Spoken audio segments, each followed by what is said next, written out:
VinFast BF3, kulay pula. Ito yung balak naming bilhin. Birthday gift ko sa kanya. Happy siya. Yun, natupad ang kanyang wish, brand new car.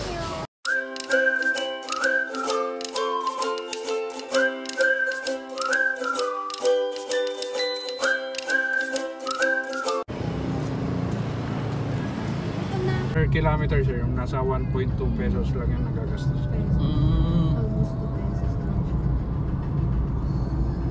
Parang kumbaga sa dalawang charging lang yung isa.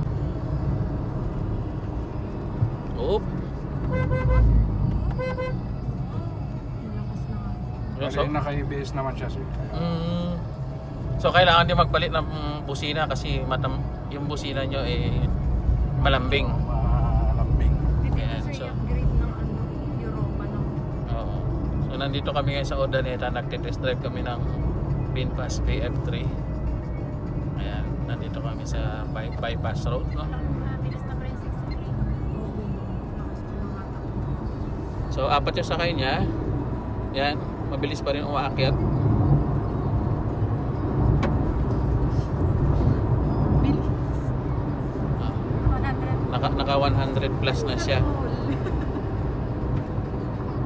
Ayan. Tsaka stable naman yung ano.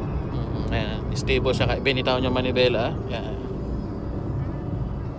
Malamig yung aircon. Maluwag sa harap. Ayan.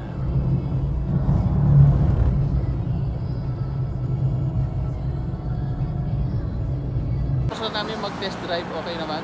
Maganda yung response niya. Okay naman yung suspension. Let's go. VinFast BF3, kulay pula. Ito yung balak naming bilhin.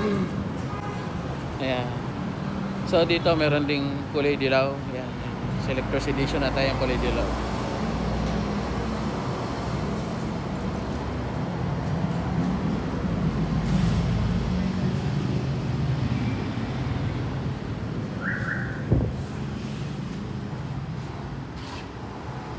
Tapos ito yung ginamit namin pang test drive, itong kulay asul.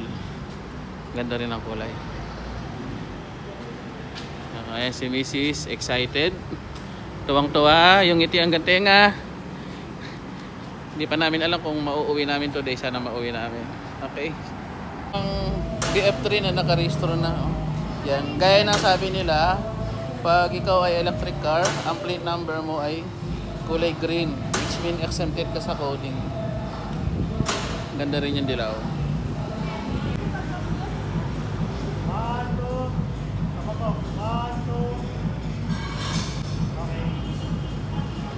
Ito, nakakabili kami ng kulay pula na BF3 na gagamitin ni Mrs.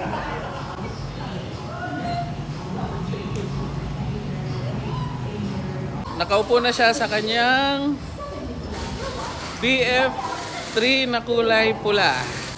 Birthday gift ko sa kanya. Happy siya. Yun, natupad ang kanyang wish, brand new car. Love you. Okay. So kung kailangan nyo ng VinFast BF3, punta lang kayo dito sa Urdaneta VinFast dealership at hanapin nyo si Sir Paul. Okay, na naman.